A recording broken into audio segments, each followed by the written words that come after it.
Hello, I'm Scott Bogey here with Tommy Cuozzi ahead of his fight against Eric Belcher. How are you doing today? I'm good. How are you doing? I'm doing good. Now, this fight has had a few different opponents lined up. How does that affect the training schedule? We like to do research on our opponents. We like to kind of modify our training to fit our opponent. So that's been increasingly difficult this fight camp with short notice opponent changes, Yeah. people saying no, people saying yes, then no. But I like to, just, upgrade my game all around anyways. So I don't like to, if my opponent's a wrestler, I'm not just going to focus on Yeah. wrestling. I'm going to focus on every aspect of the game with, a little bit extra on wrestling. So it hasn't affected it too much, but it does keep you guessing. And do you feel like it makes the victory even more impressive because it is just pure ability instead of that research? I've never thought of it like that, but I like that. That's a good ideology. And obviously, in your last fight, you did get the second round stoppage. How did you feel like that fight went? Um, so I'll preface it, I before the fight, before walking out, I was under the impression that I take fights under the impression that I could lose a fight. Yeah. And I came up fighting in the same league as Theo and just seeing how good he was and almost dreading having to meet him in the cage just because I was like, he's leagues above me. So just for that fight, even before the walkout, I was like, there's a good chance I'm going to lose this fight. And, after that, it kind of, it showed me what I could actually do and kind of boosted my confidence a little bit in my skill set. Exactly. And I did see that you did get medically suspended for 7 days just for rest after the fight. How does that get controlled? Is there someone like at the gym watching you, or do they just take your word for I think they just take your word for it. I didn't see anyone. Um, I want to say, and I could be wrong. But I want to say the suspension is more so from fighting, just to kind it? of Yeah. rest up, fight. But I was back training that Monday.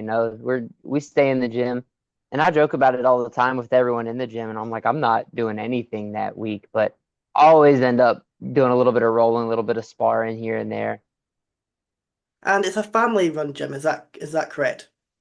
Right, yeah. So my mom and my dad, they're the owners of the gym and they play a big role in its, progression. Exactly. And I did see your dad, he did fight as well back in the day. Do you feel like that has helped you progress even further, having him to be able to rely on that experience? I think so, absolutely. It absolutely helps to have a coach that has fought. And my dad and I are very close, so he knows my style Yeah. as well. But, having a coach that has fought versus one that hasn't fought makes a big difference. Because fighting isn't just about, the ability that you have in the gym. I could go in the gym and spin 7 times and pull off a really fancy kick, but it's different in the cage, and then in terms of mindset, every aspect of the game, every aspect of a fight, it's important to have somebody knows those aspects rather than somebody that just sees it from the outside. Exactly. And is there a bit of that competitive spark between you and your dad? Because I do see that you guys are having a bit of some lawn wars just now. So yeah, in terms of the gym, it's very much I wouldn't call it competitive in the gym. We're very supportive of each other. Yeah. A little playful trash talk, obviously, but in terms of the lawns, that's serious. It that all started, we'd send each other pictures of our lawns. I moved out of the house Yeah. and I'd send him a picture, just mowed, and he'd be like, "Oh, it looks okay." And then he'd send a picture of his. And then gradually we started trash talking a little bit more until it moved to social media. And now it's a big thing. And however, he is always going to be in your corner supporting you no matter what happens, even if you do beat him in this lawn wars. There's no if there, but yes, it is nice to know that he's always in my corner. And do you feel like having that full family spirit, your mum and dad owning that gym, just pushes the Kazoo name even out further to get more fighters into that gym? Yeah, I think so. And I think we recently changed the name, Kamikaze, and it's come up. I think just that alone sparked, almost an interest in the community. Yeah. And I think this fight will do a lot to spark that same interest. And it's bringing the gym up, it's bringing our name up. It's just, all around a good thing. And you are defending the belt for this fight. How much more pressure does that It a bit of pressure. Fighting for the belt last time, like I said, I almost expected to lose. It's like add? I used to compete. I've done MMA jiu-jitsu for a really long time, and doing jiu-jitsu matches, I had a couple matches against black belts as a brown belt, and those I feel, there's pressure there to win, but at the same time, the black belt's expected to beat a brown belt. So if I lose, it's expected, and if I win, up and up. So it's almost a win-win situation. So that's almost how I felt last fight. There were a lot of people that were like, I expected a lot harder of a time for you. I expected you to, have a more Yeah. difficult fight. And it was difficult, don't get me wrong. But I felt that just purely on paper, purely record, even if you go back to our amateur days, Theo was expected to win, and so it's like if I lose, it's borderline expected, but if I win, that makes a statement. So this fight, though, where I have the belt, I think now it's more of a, well, you have this belt, you're expected to keep it, you're Yeah. expected to win. So now the pressure is like, all right, if I don't win, I'm letting everyone down. And I know I'm not. I know, my family and my friends, they support me, but it adds a lot. Exactly. And how much more pressure does it add that it is in your home state? A lot. With all the opponent changes, I was very worried that I wasn't going to be able to, Yeah. Fight. participate just because this is in my backyard. It's 30 minutes away from my house. It's 7 minutes away from the gym, roughly. I could walk to this place from the gym within like an hour. So it's not far. Um, adds a bit of pressure, you're again talking about expectancy. I'm expected to win. This is hometown, a main event. I'm expected to go out there and perform. But How, yeah. sorry. No, you're good. You're good. Go ahead. However, you must be better to have that home comfort, your own bed, your own gym. You do have that home comfort to be able to rely on. It's been I think 6 years since I've fought and was able to sleep in my own bed that night. It's been a minute. The last one was in Danville, and it's so nice. Day of weigh-ins. I remember I was in school, so day of weigh-ins. I went to school that day, came home, and went to weigh-in. This time, Yeah, I'm gonna take off of work. I'm gonna relax for a day. You don't have to drive or ride up for 4.5, 5 hours, and then Sunday. It's been a little warm lately, so I might be able to mow the lawn Sunday. It's a crazy thought. exactly. And get that little bit better of the lawn for the next week's photos. Yeah. And do you feel like you're going to be 7-0 after this victory? What is next for you? Are you just going to try and take a fight or wait for that UFC shot, like Contender Series? I imagine the best way to get that shot is to fight until I get it. If I take a hiatus just waiting for them to call, I feel like they're gonna look at me like I'm being inactive. Yeah. They're gonna look, they're not gonna be interested. So I think the best course of action is just to stay as active as I can. I like a 2 to 3 a year kind of pace because it gives you a little bit of downtime, lets your body heal up, but at the same time, you're being active. You're coming up. I do jujitsu in between. So I feel like this one, you see a lot of people go to the Contender Series, go to the UFC with similar records. Yeah. So I'm really hoping this one kind of, bumps me up a little bit, but we'll see. Do you feel like the Contender Series has gotten more of a you win and you're in type of feel nowadays? I think it was 85% of the fighters who did win this year, they got a contract. It wasn't, so do you feel like it's now win and you're in instead of a put on a good performance? I'm not sure 100%, I can't read their minds, but I've always seen it's more of a performance thing, like I Yeah, think if you're now granted, I'm not gonna trash the ones who go for 3 round fights. Not that they're going for them, but fights are hard. You yeah, never know what's gonna happen. You have to fight smart. And I tell people all the time, they'll watch a fight and maybe they're kind of just bouncing around for a little bit. They're like, well, that fight was boring. But in the fighter's mind, it's okay, so he's gonna throw that jab, let me feint, oh well he responded to this. So it's everything's up here. So I don't necessarily think any fight's boring, but I think they are still looking for that show. They're looking for a performance, which is why when I turned pro, I told myself, all right, I have to get a win in each aspect that I could possibly win, with the exception of decision. yeah. I'm lazy. I don't like go to the third round, but we a TKO knockout submission. So I tried my best to get a win in every aspect, and I was blessed to be able to do that. And now, it's a matter of keep the fight exciting. And I think even if in the contender series that doesn't get you the contract, it'll get attention on you to Yeah. get there. And you're talking about being lazy. It does show in your fights. Only once you have got past the first round, you just like to get them out there as quick as you can, don't Yeah. you? Yeah. Actually, my second pro fight, Tapology is they're a little off on that. That one went to the second round, but I think it was like it wasn't long into the second round. It might have been close to a minute. Okay. And how big was the UFC coming back to Charlotte for their event? I think that's it because, again, related to this fight on a big scale, it's not Yeah, quite my backyard, but that's like my neighbor's yard. So I wouldn't say sleep in your own bed, but you're still in North Carolina. still brings more lights to the state. Absolutely. This fight's going to bring a lot to Eden. Eden's kind of my hometown. They've taken me in, they take care of me.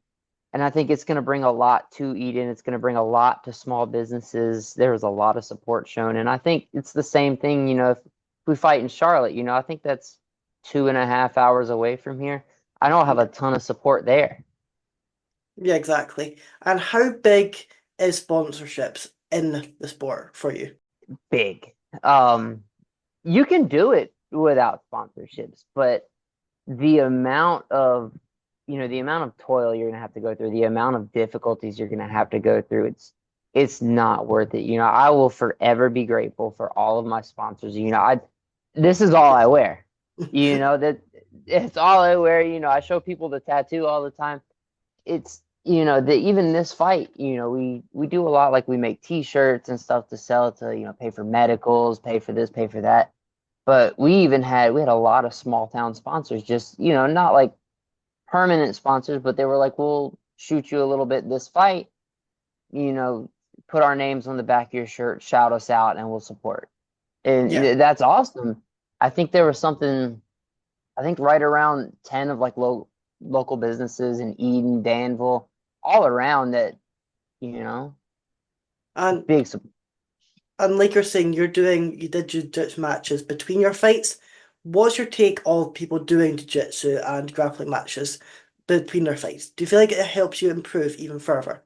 I think so. I think any chance of competition is a chance to improve because you roll in the gym or you spar in the gym and Yeah, it's a chance to progress and it's great. But that's where, cross training, that's where competing comes into play because I can roll with the same guy every day and we're gonna get better.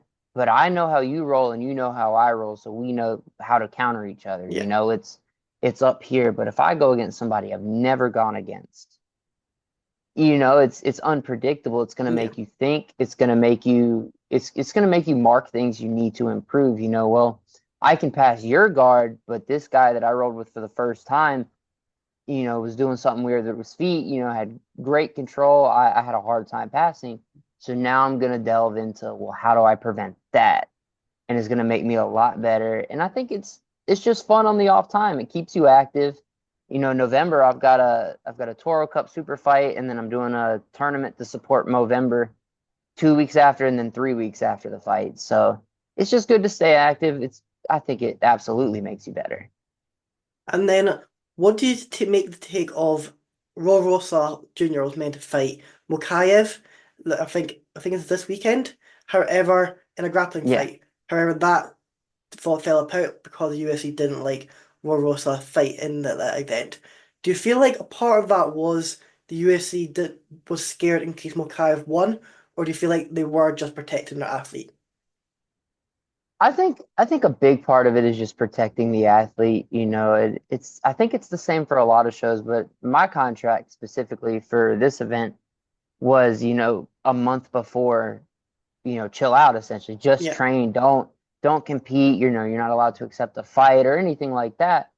Just because, uh, promoters, matchmakers, we've grown close to the promoters and matchmakers of Ultimate Battlegrounds, but they go through a lot in terms of matchmaking. They go through a lot, especially this fight where we went through so many opponents. But it was, you know, you match make based on record. There's a lot of research, a lot of work that goes into it. If someone gets hurt 3 weeks out, well, now we got to redo all that work because you wanted to compete one time. yeah. And how did you get into the MMA as a whole? Um, I was a boy. There's a local gym, and I thought it was neat. They were like, "Hey, do Yeah. you want to do this?" I was like, "Absolutely." I was playing like baseball and football at the time. I was 8, just about to turn 9, and they were like, "Hey, if you do this, you're not going to be able to do baseball and football." And I was like, "That's cool. I'm going to learn how to fight. I get to be a Power Ranger." And do you feel like having that experience in football and baseball has helped you prepare for this? Because obviously, like in football, where you have to scout the teams, find their weaknesses, you're doing that, except for the team is on that one opponent. I think it absolutely could, but I was 6, 7, 8 years old playing Okay. football.